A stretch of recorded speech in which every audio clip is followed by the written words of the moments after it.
Bonjour à tous. Je vais essayer de vous demander de revenir un petit peu en arrière, en janvier. Donc on est à peu près le 3 janvier, je suis sur mon canapé, je suis en train de regarder une vidéo sur la chaîne YouTube de TED qui parle de l'anxiété et la dépression. Jusque-là, rien de bien fou, on est d'accord. 5 jours après, donc le 8 janvier, je reçois un mail, donc je consulte ma boîte mail comme tous les jours, et je reçois un mail qui a pour objet prise de contact TEDx Bordeaux. Tu me vois là sur mon canapé encore, tu sens le truc de fou un petit peu plus arriver. On me demande de venir participer à une conférence pour venir parler de mon histoire et d'expliquer comment ma motivation et mon courage m'ont mené là où j'en suis aujourd'hui. Alors effectivement, si je suis en face de vous aujourd'hui, c'est que j'ai évidemment accepté de venir. Mais ça fait 9 mois qu'à chaque fois que je repense à ma participation à cette conférence, je me demande pourquoi. Pourquoi on m'a demandé à moi de venir ? Qu'est-ce que je vais bien pouvoir vous raconter qui va vous apporter quelque chose, qui va faire une différence ? Et c'est marrant parce que j'ai eu beau retourner cette question, et ça m'a tellement angoissée que j'ai failli ne pas venir. J'ai failli au final dire, écoutez, c'était très gentil pour l'invitation, mais je vais décliner cette fois. Et je ne savais pas encore, il y a 2 jours, ni ce que j'allais vous dire, et si sincèrement j'allais venir. Alors, je pense que vous comprendrez pourquoi je regardais une vidéo sur l'anxiété. Je pense que même maintenant, vous vous en rendez encore compte. Mais avec toutes les années que je viens de passer, je me suis rendu compte qu'il ne fallait pas que je laisse la peur m'empêcher de faire des choses que j'avais vraiment envie de réaliser. Il y a un monsieur très connu, Nelson Mandela, ça vous parle ? Un peu connu, hein, pas trop, mais légèrement. Il a dit que le courage, ce n'était pas l'absence de peur, mais la capacité qu'on avait à passer outre cette peur-là. Et vous verrez qu'on va reparler de courage. Ça va faire 4 ans maintenant que j'ai obtenu un BTS en communication et que j'ai refusé un poste en CDI qu'on m'a proposé. Et j'ai dit pareil, très gentil, mais non. Alors pourquoi j'ai fait ça ? Tout simplement parce que j'ai voulu prendre le risque d'essayer de faire de ma passion, qui est de créer du contenu et de partager, mon métier. Donc je me suis lancée sur les réseaux sociaux et plus particulièrement sur YouTube à ce moment-là. Alors YouTube, il y a 4 ans, déjà, on ne savait pas trop ce que c'était. Et pourtant, j'avais cette passion au fond de moi qui me disait « Si Cindy, vas-y, tente-le ». Donc je me suis lancée dans l'aventure « Être influenceuse ». C'est bien parce que j'ai entendu personne rigoler au terme « influenceuse ». Alors, c'est vrai que de base, c'est un mot qui ne veut pas trop dire grand-chose. Ça n'existait pas, il y a encore 4 ans, on parlait de youtubeurs. C'était à l'époque, il y a 4 ans, où on avait les premiers reportages à la télé qui au final vous montraient des youtubeurs, ces jeunes qui font des vidéos sur YouTube, qui gagnent leur vie comme ça. Donc déjà à ce moment-là, c'était le métier de très peu de personnes. Mais on découvrait un monde complètement à part, qui fascinait surtout les plus âgés d'entre nous, de vraiment se dire mais pourquoi ça a autant de succès ? Pourquoi les jeunes, ils regardent leurs vidéos ? Comment ils font ? Et il faut savoir une chose, c'est qu'à ce moment-là, donc comme je vous l'ai dit, c'était le métier de très peu de personnes. Moi-même, je ne pensais pas pouvoir un jour en faire mon métier. Alors, je ne sais pas si vous imaginez, quand j'ai été voir ma mère et que je lui ai dit « Bon maman, on m'a offert un poste en CDI, très bien payé, dans une entreprise que j'aime bien, mais j'ai refusé. » Alors j'ai grandi dans une famille où le travail c'est très important, où la stabilité c'est très important, et où la stabilité financière l'est encore plus. Du coup, je vous laisse imaginer sa réaction quand je lui ai dit « Non, mais je ne sais pas du tout si je vais pouvoir en vivre, hein, on tente un truc là. » Elle n'était pas très chaude. Et pourtant, je lui ai dit « Écoute, pour te rassurer, si tu veux, vois ça comme une année où je vais essayer de tout donner, où je vais essayer de faire de ma passion mon métier, et on verra. » Alors, même au fond de moi, j'avais peur parce que je savais que c'était un pari risqué, parce qu'il n'y en avait pas beaucoup, parce que c'était un métier encore inconnu, parce que c'était Internet, quoi. Et du coup, je lui ai dit, fais-moi confiance. Et même moi, donc j'ai pris cette peur-là, je l'ai mis dans un coin de ma tête et je me suis dit, on verra. Au pire, qu'est-ce que je risque ?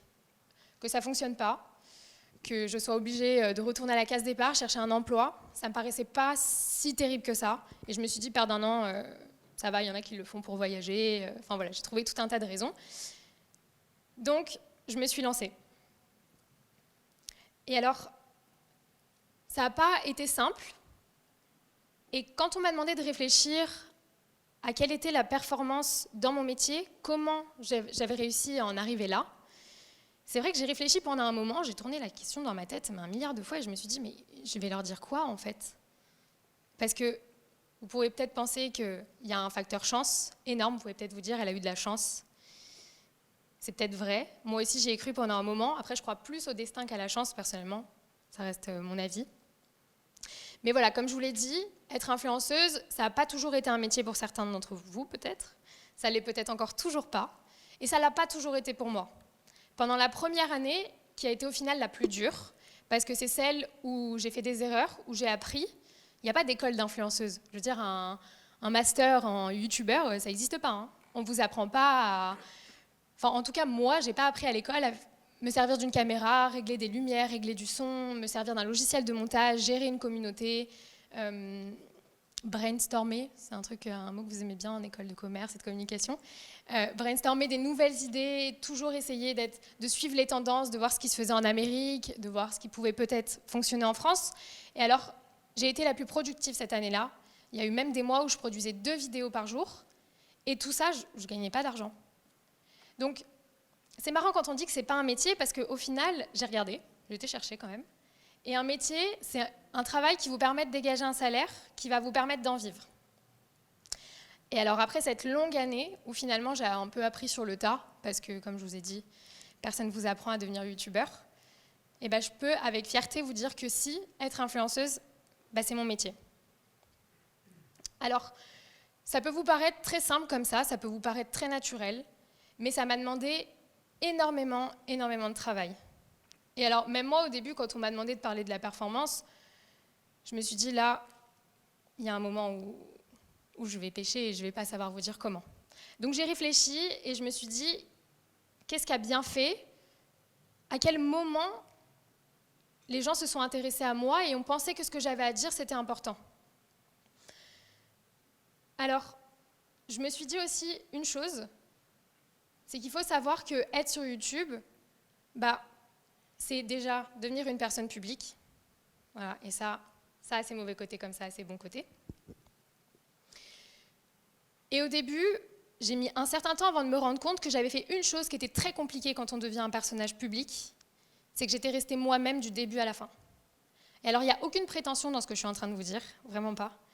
Mais c'est juste qu'au final, moi, ma performance dans mon métier et ma force, c'est le fait que je suis restée moi-même, authentique, et que je l'ai fait avec mon cœur et avec énormément de passion.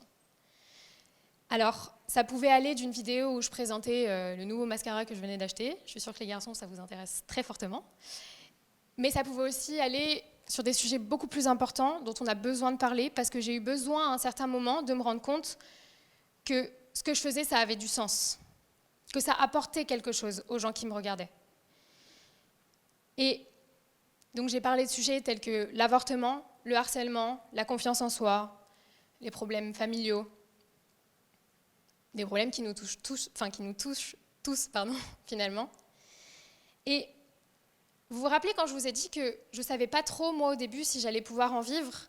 C'était peut-être parce que ce n'était pas mon envie première. C'était pas, alors même si, évidemment, je rêvais que ce soit mon métier, je ne me suis pas dit, je fais ça pour l'argent. Je sais que les youtubeurs gagnent beaucoup d'argent. Enfin, je veux dire, au JT, ils l'ont dit. Du coup, ça doit être vrai. Ça doit être un super métier. Je ne le fais pas pour ça. Comme je vous l'ai dit, j'avais d'autres raisons. Et alors, j'ai eu la chance à ce moment-là, j'ai été très bien entourée, parce que cette année-là, la première année que j'ai prise, elle n'a pas été simple du tout. Il y a eu des journées où je me suis levée et je me suis dit, je laisse tomber, j'abandonne. De toute façon, c'est trop compliqué. Quelle est la probabilité, vraiment, pour que moi, je puisse en faire mon métier? Qu'est-ce que je ne fais pas bien? Quand une vidéo ne fonctionnait pas, je me remettais en question, je remettais mon travail en question, je me disais, mais c'est pas possible. Alors après, on s'appuie aussi sur l'algorithme, on met ça sur la faute du compte de YouTube, qui ne met pas en avant la vidéo, etc. C'est n'importe quoi, évidemment. Et j'avais cette personne qui m'a dit, t'inquiète pas, ça va aller. À chaque coup de mou, elle a su me relever, elle m'a dit, de toute façon, je ne te laisserai pas abandonner. Et j'avais cette petite voix sur mon épaule, que j'ai même là actuellement, qui me dit, ils te regardent bizarre, ils ont tous des masques et tout, mais ça va, tout va bien se passer. Et j'avais cette petite voix qui me disait, Cindy, de toute façon, tu le sais, même si tu as l'impression là que c'est impossible, tu vas tout donner, et tant que tu n'as pas tout donné, je t'interdis d'abandonner. Et cette même personne, pas la petite voix, hein, l'autre, elle m'a dit, tu verras, d'ici 1 ou 2 ans, max, tu seras capable de gagner 2 000 à 3 000 euros. Alors là, je vous demande de m'imaginer devant lui comme ça, de lui dire, alors toi, avec les 500 euros que je gagne actuellement, mon gars, va falloir arrêter de rêver. Et ma sœur m'a dit exactement une chose un petit peu similaire. Elle m'a dit, le jour où j'ai passé les 100 000 abonnés, alors déjà, j'ai pleuré l'intégralité des larmes qui étaient dans mon corps. Et en plus de ça, elle m'a dit, bon bah ça y est, 100 000 c'est passé, on attaque les 200 000, on passe à autre chose, on avance. Je regardais pareil, je lui dis, bon toi on va te prendre avec l'autre, on va vous mettre dans un coin, puis vous allez aller rêver ensemble plus loin par là-bas. J'avais déjà l'impression d'avoir réussi quelque chose d'incroyable qui au départ me paraissait impossible, que dans ma tête, je savais que j'allais y aller pour, que j'allais continuer à travailler et que j'allais continuer à faire ce que je fais pour avoir ces 200 000 abonnés. Mais encore une fois, je me disais, à tout moment, ça n'arrive pas, c'est impossible. Je suis un peu trop terre à terre. Hein. Et vous savez quoi, ils avaient tous les deux raison. Ils avaient tous les deux raison parce qu'aujourd'hui, je vous parle, j'ai 263 000 abonnés sur YouTube, 90 000 sur Instagram et 90 000 sur TikTok. Je ne sais pas si les plus âgés d'entre vous connaissent TikTok. S'il faut expliquer le concept, sinon je ne saurais pas comment l'expliquer. Quoi qu'il en soit, c'est un nouveau réseau social très intéressant. Et c'est fou parce que ce n'est pas que des chiffres. Derrière ces chiffres-là que je viens de vous énoncer, il y a des vraies personnes. Prenez 2 secondes, essayez de vous imaginer 263 000 personnes. Là déjà, vous êtes 120, vous m'impressionnez de fou. Alors imaginez si là, je me retrouve face à 263 000 personnes. C'est énorme. Et je ne me rends toujours pas compte, même à ce stade-là, parce que c'est du coup des vrais gens qui existent dans la vraie vie, qui parfois me croisent dans la rue, m'envoient des messages sur les réseaux sociaux pour me remercier, pour me dire « tu m'as motivée, grâce à toi, j'ai réussi à accomplir ça, j'ai réussi à prendre confiance en moi ». T'imagines quelqu'un qui te dit « j'ai réussi à prendre confiance en moi grâce à toi ». Moi-même, je n'ai pas confiance en moi. Comment toi, tu arrives à prendre confiance en toi grâce à moi? Et au-delà de ça, je me réveille tous les matins tellement reconnaissante de pouvoir faire un travail que j'adore. Parce que oui, du coup, c'est vraiment mon travail. Et qui m'offre tellement de possibilités. J'ai voyagé dans les 4 coins du monde, j'ai rencontré des gens incroyables qui m'ont apporté tellement de choses. J'ai appris tellement sur moi-même, sur le fait que j'étais capable, que même si, comme je vous l'ai dit, il n'y a pas d'école de youtubeur, que même si je ne savais pas comment faire quelque chose, je savais où est-ce qu'il fallait que j'aille pour trouver la réponse. Bon, les tutos YouTube, ça aide aussi pas mal. Je vous dis ça comme ça si jamais. Et ça peut paraître très naturel, la manière dont je vous le raconte comme ça. On peut se dire, voilà, comme je le dis, elle a eu de la chance. Mais derrière ça, il y a tellement, tellement de travail. Et je sais à quel point c'est dur aujourd'hui pour les gens, en fait, de se rendre compte de tout ce qu'il y a derrière. C'est pour ça que ça m'a vraiment interpellée quand on ne considérait pas ça comme un travail, parce que j'ai été community manager pendant 2 ans. En fait, c'est à peu près la même chose. Sauf qu'au lieu de le faire pour une entreprise déjà bien installée, qui a besoin de mettre en avant des produits, etc., je le fais pour moi, pour mon image. Et il y a une chose qui m'a tenue à cœur tout au long de cette aventure qui est YouTube, Instagram, les réseaux sociaux, c'est que j'ai jamais voulu mentir. Comme je vous l'ai dit, j'ai toujours fait les choses en restant moi-même et en étant authentique. Pour moi, il était hors de question, parce que je sais qu'Instagram, ça peut paraître un monde merveilleux où les filles sont trop belles, trop fit, elles mangent healthy. Les mecs vont à la salle de sport, ils sont trop beaux, enfin, tout est parfait, tout le monde part en vacances. Et je sais qu'il peut être aussi très facile, du coup, c'est normal de vouloir s'identifier aux personnes qu'on suit sur les réseaux sociaux, mais il y a quelque chose qui est encore plus simple à faire, et si vraiment vous le faites, je vous demanderai d'arrêter, c'est de, du coup, se remettre en question, d'avoir l'impression que notre vie à nous, elle est moins bien, que ce qu'on fait, c'est moins sympa, qu'on a un travail moins cool, d'avoir l'impression que ces gens-là, ils sont mieux que vous. Parce qu'on n'est pas tous honnêtes sur les réseaux sociaux. On ne va pas tous vous montrer les mauvais moments. Moi, je sais que je le fais. Alors, vous allez me dire, tu le fais comment? Quand ça va vraiment pas, déjà, généralement, on ne me voit pas trop. Je préfère ne rien poster et prendre un peu de temps pour moi. Et vraiment, quand le sujet me paraît important et que je sais qu'il peut apporter quelque chose à quelqu'un d'autre, j'en parle, en fait. Donc déjà, on arrête de se comparer. Les réseaux sociaux, c'est pas... J'ai pas envie de vous dire que c'est pas la vraie vie, mais en tout cas, ne vous comparez pas au bonheur des autres. Focalisez-vous sur le vôtre. Et c'est marrant quand je vous dis ça parce que moi, ça m'est arrivé de faire semblant. Au début surtout. Au début, ça m'est arrivé de faire semblant Et vous savez quoi, je pense que faire semblant n'avait jamais été aussi dur. Parce que je me suis jamais sentie aussi peu moi-même. J'avais l'impression de mentir littéralement à des amis, alors que c'est des gens que je n'avais jamais vus de ma vie. On aurait pu me dire, c'est facile, tu les connais pas, tu n'es pas obligé de leur montrer, tu peux afficher un sourire, etc. Et tout va bien se passer. J'avais pas envie de faire ça, donc je ne l'ai pas fait. Et je me suis dit que si j'étais capable de montrer mes forces, j'étais aussi capable de montrer mes faiblesses. Et alors forcément, c'est jamais simple, parce qu'on a la même vie, vous et moi, c'est-à-dire que vos emmerdes, j'ai les mêmes. Si toi, tu viens de te faire larguer par ton mec, moi aussi, tu vois. Si aujourd'hui, tu te lèves, tu n'as pas confiance en toi, moi aussi, il y a des matins, je me regarde dans le miroir et je me dis, mais c'est quoi cette tête? Donc, j'ai toujours mis un point d'honneur à montrer la vraie vie, la réalité, à montrer mes échecs qui, moi, m'ont fait grandir, desquels j'ai appris. Et si ça peut aider ne serait-ce qu'une seule personne, j'ai réussi mon taf. J'ai réussi mon taf et j'ai l'impression que ça sert à quelque chose, que c'est pas juste, comme je vous disais, montrer un mascara et vous dire allez l'acheter, c'est trop sympa. Même si effectivement, ça fait partie de mon travail. On va être honnête, c'est à travers ce que vous montrez sur les réseaux sociaux que les gens vont ou non s'abonner à vous, s'attacher à votre personnalité. Et puis il faut être lucide, parce que ça fait aussi partie de la performance de mon métier. C'est ce chiffre-là, ce nombre d'abonnés, qui va dans un premier temps intéresser les marques, et c'est ça qui va faire que je vais gagner ou non ma vie. Donc je ne peux pas vous dire que ce chiffre-là, il n'est pas important, parce qu'il l'est d'un point de vue, d'un point de vue de performance, d'un point de vue financier, d'un point de vue vraiment travail à proprement parler. Donc, comme je vous l'ai dit, je n'ai pas envie qu'on s'identifie à une personne comme moi juste pour les bonnes choses. J'ai envie aussi qu'on puisse s'identifier à moi pour se dire « Ok, je ne suis pas toute seule là-dedans, je ne suis pas tout seul, elle aussi ça ne va pas parfois. » Et je sais qu'il n'y a rien de plus satisfaisant, en tout cas pour moi, quand je reçois un message et qu'on me dit mais merci de nous montrer que je ne suis pas seule là-dedans, que toi aussi ça peut t'arriver, et merci de nous montrer que c'est ça la vraie vie en fait, parce qu'il ne faut pas l'oublier, c'est ça la vraie vie. Alors, si je vous dis tout ça, vous allez peut-être vous dire mais si je vous dis tout ça, c'est parce que le fait de tout faire avec son cœur et de manière sincère et avec de la passion, au final, je pense que sincèrement, c'est la clé pour n'importe quel métier, que vous soyez public ou pas public. C'est ça, en fait. Je pense que vous le voyez au quotidien avec même vos proches. Vos meilleures relations, c'est quand vous êtes vous-même. C'est quand vous n'avez pas à vous cacher derrière une façade, quand vous n'avez pas à mentir, quand vous pouvez être sincère et à 100% vous-même avec la personne que vous avez en face de vous. Et alors, je ne dis pas que c'est facile, parce que pour être soi-même, il faut être courageux. Je ne dis pas que c'est simple. Et je ne dis pas que vous n'allez pas vous manger des claques, que vous n'allez pas tomber, peut-être même plusieurs fois, que vous n'allez pas devoir vous relever à chaque fois. Mais si vous faites les choses avec votre cœur et si vous les faites de manière sincère, tout est possible.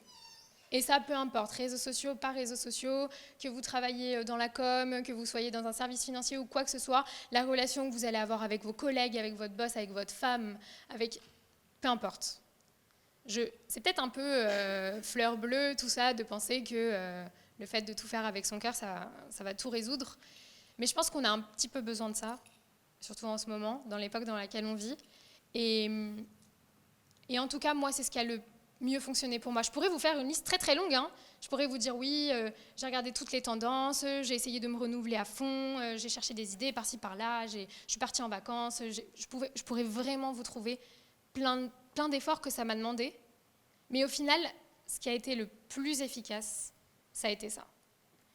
Et si aujourd'hui, vous vous en sentez peut-être pas capable, écoutez la petite voix que vous avez sur votre épaule. Je suis sûre que là, elle est à côté de vous. Et forcément, elle sait.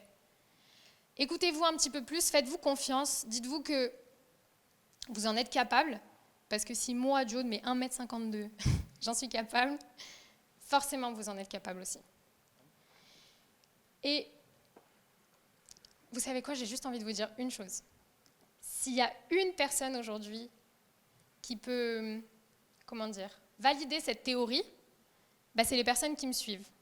Et j'étais tellement pas convaincue, parce que je suis sûre que peut-être il y en a certains d'entre vous qui pensent ça, et croyez-moi, je l'ai pensé aussi. Je me suis dit, c'est un petit peu léger quand même. Bon, on ne peut pas parler de performance là quand même, Cindy, c'est un peu, voilà. J'ai demandé aux gens qui me suivent, je leur ai demandé pourquoi ils étaient là. Vous savez ce qu'ils ont répondu? Exactement tout ce que je viens de vous citer. L'authenticité, le fait d'être sincère, de le faire avec le cœur, avec de la passion, d'être moi-même. Alors si vous ne me croyez pas moi, au moins croyez-les eux. Mais s'il y a bien une chose qu'il faut retenir, c'est que vous êtes capable. Merci beaucoup.